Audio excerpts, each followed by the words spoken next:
د کهانۍ شروعات د یو ښځې او خاوند نه کیږي. د سړي نوم مایک او د ښځې نوم کیټ وي. دوی دواړه یو سپینې کمرې ته رادننه شي او ډیر زیات خوشحاله وي. په اصل کې دوی ته یو چیلنج ورکړل شوی دی چې دا دواړه به دلته 50 ورځې تیروي او د دې به ورته 50 کروړه روپۍ میلاویږي. نو کیټ او مایک ډیر زیات خوشحاله وي او دوی ته دا چیلنج ډیر اسان ښکاري. د دې چیلنج دا رول وي چې د دوی نه علاوه به دې کمره کې نور څوک نه وي او دوی سره به د ټیم پاس کېدلو هم څه ذریعه نه وي. چرته د دواړو کې یو هم د کمرې نه بهر شو نو د دیو دا چیلنج به ناکام شي او دیو ته به پیسې نه میلاویږي. په لاوله کې خو دواړه ډیر زیات خوشحاله وي او د یو بل سره خبرې کوي. کیټ مایک ته د خپلو خرچو په باره کې وایي چې دا پیسې به زه په کم ځای کې خرچ کوم. د مایک هم څه ضرورتونه وي خو دیو ته څه پته نه وي چې 50 ورځې په یو کمره کې تیرول څومره مشکله ده. لږ ټیم پس په یو سپیکر باندې خبرې شروع شي او دیو ته د دې چیلنج رول ښیي. په دې کمره کې صرف یو بیډ دی او د دې سره یو باتروم دی او د دیو مخ کې یو سکرین لګیدلی وي چې په دې باندې ټول رولز خوستلی شوي دي. دلته کې یو دیوار باندې سره بتۍ لګیدلی وي. د دې د دباوولي دا مطلب دی چې دیو دا چیلنج وبیلو او بغیر د پیسو به دیو د دې کمرې نه ویستی شي. د ګیټ د پاسه یو ډیجیټل ګنټه لګیدلی وي. دې کې دیو ته ټیم خوستلی کیږي. په ورځ کې صرف یو ځل دې کمرې ته ډبه راځي او دې کې د دیو خوراک سکاک پروت وي. خیر شروعات کې دیو ډیر خوشحاله وي. دغه شانته کې ورځ تیره شي او چې کله شپه شي نو لیټونه اتوماتیک بند شي او بیا سحر اتوماتیک لیټونه چالو شي. مایک د چیلنج ته دومره خوشحاله وي لکه چې دا د ماماګانو کره تللی وي. د خوشحالۍ نه دی له د شپې خوب نه ورځي خو د دې ښځه د ځان دپاره روټین سیټ کړي. د شپې نه یو الارم ولګوي په کم ټیم باندې چې ده وده کیږي او کله چې سحر راپاسي نو د ټولو نه مخکې باتروم ته لاړه شي او ولامبي او بیا خپلې کپړې بدل کړي. د لمبا نه پس دیو ته نورې کپړې ورکړلی شي. د دې نه بعد دواړه د ځان د مصروفولو کوشش کوي. کیټ میډیټیشن شروع کړي. په دې سره د انسان د دماغو تکاوت ختمیږي. خو بل خوا مایک بار بار دغه ګاډۍ ته ګوري او د ځان دپاره څه روټین سیټ نه کړي. د ټیم تیریدلو سره سره د مایک طبیعت ورو خرابیږي او ډېرې عجیبه خبرې شروع کړي. خو کیټ ورته وایي چې ته خپل ځان مصروف وساته او موږ ته چې کومې 50 کروړه روپۍ میلاویږي د هغې په باره کې سوچ کوه. دغه شانته کې ورځې تیریږي خو مایک ډېر زیات تنګ شوی وي او کیټ خپل روټین پالو کوي. نو دا ټیک وي. کیټ ته پته ولګي چې مایک دومره ورځې دلته کې نشي تیرولی نو د دې د مصروفه کولو کوشش کوي. کیټ مایک ته وایي چې ته دلته کې اکسرسایز شروع کا. د اکسرسایز سره به ته مصروف یې او بیا ورسره د ماشومانو په شانته کې لوبې شروع کړي چې دا لږ مصروف وساتي. دغه شانته کې څو ورځې تیرې شي. یو ورځ مایک ته د کمره کې یو لالبیک میلاو شي نو دا د لالبیک راواخلي. نو د مایک دا خیال وي چې دا لالبیک ډیر وږی شوی دی. د دې دپاره د دودو یوه قطره په ځمکه باندې وغورځوي. په دې باندې ورته سپیکر کې یو اواز وشي ورته وایي چې خوراک صرف ستاسو دپاره دی دا تاسو بل چاله نشئ ورکولی. نو مایک لالبیک راواخلي او ورته وایي چې دا به د لوږې نه مړ شي. بیا د دروازې خواته لاړ شي او دا لالبیک بهر ته ویستل غواړي. کیټ ورته وایي چې داسې بټن پریس نه کړي د دې سره به زموږ دا چیلنج ختم شي. خو مایک یو ډیر رحمدل انسان وي. ورته وایي چې بغیر د خوراکه به دا دننه مړ شي. په دې خبره باندې په دواړو کې بحث جوړ شي.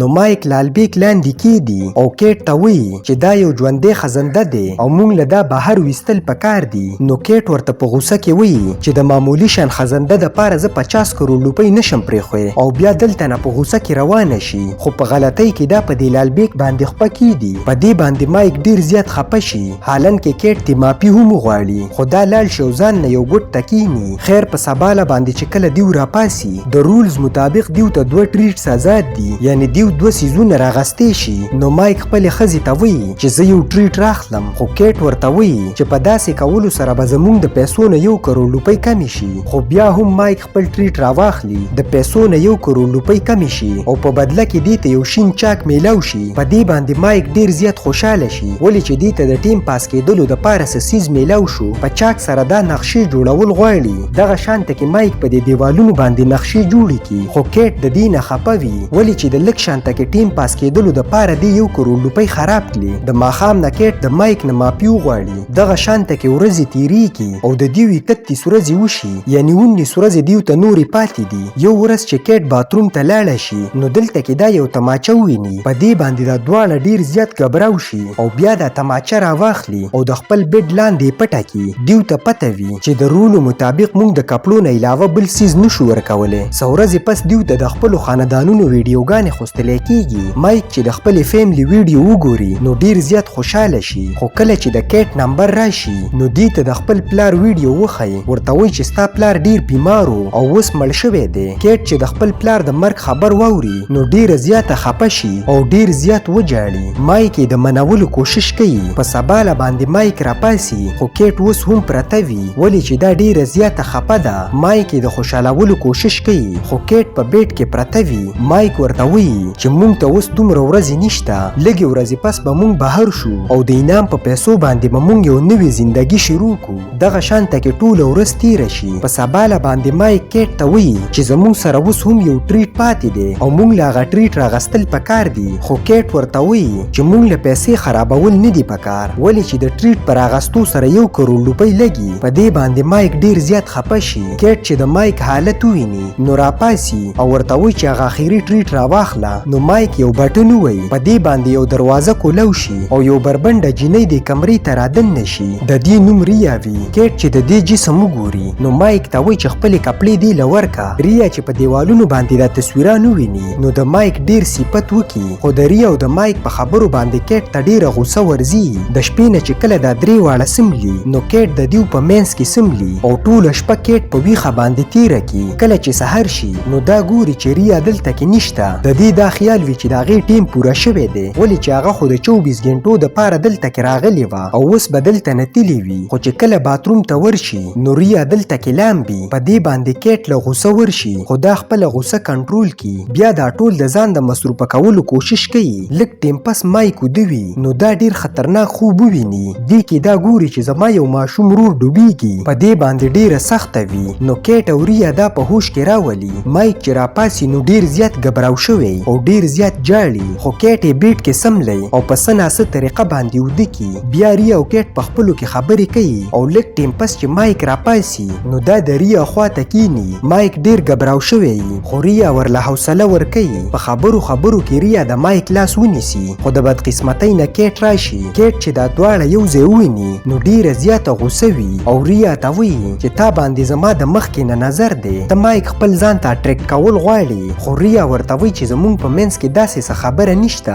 دې کې دا دواړه بحث شروع کی. نو مایک تنګ شي او دلته نه پاسي. په سبا له باندې چې دیو راپاسي نو ریا دلته نه تللی وي، خو د تلو نه مخکې هغې په دیوار باندې څه لیکل کلي وي. دا میسج د مایک دپاره لیکلی شوی وي. نو کیټ مایک ته دا لیکل وښیي او ډیره زیاته غوسه شي. ورته وایي چې ته ماله دوکه راکې. مایک ورته وایي چې دا هر څه دروغ دي، څوک مونږ جنګول غواړي چې زمونږ دا گیم په نیمۍ کې پاتې شي. خو کیټ ډیره زیاته غوسه وي او په غوسه کې مایک له یو دیکه ورکي. په دې باندې د مایک سر د دیوار نه ولګي او وینه ترې روانه شي. مایک ورته وایي چې ما کله هم تاله دوکه نه ده درکړې او ستا دپاره خو ما خپل دوستان هم پریښي دي. همیشه ما ستا د خوشحالولو کوشش کلی دی او ته په ما باندې دومره ډیر شک کې. نو کیټ دې معافي غواړي. مایک چې خپله وینه وویني نو ورته وایي چې ما ته د ډاکټر ضرورت دی. خو کیټ ورته وایي چې دا معمولی شان زخم دی او مونږ اوس دلته نه وتلی نشو. زمونږ چیلنج کې دومره ورځې نشته. د کیټ په خبرو باندې مایک ډیر زیات خپه شي.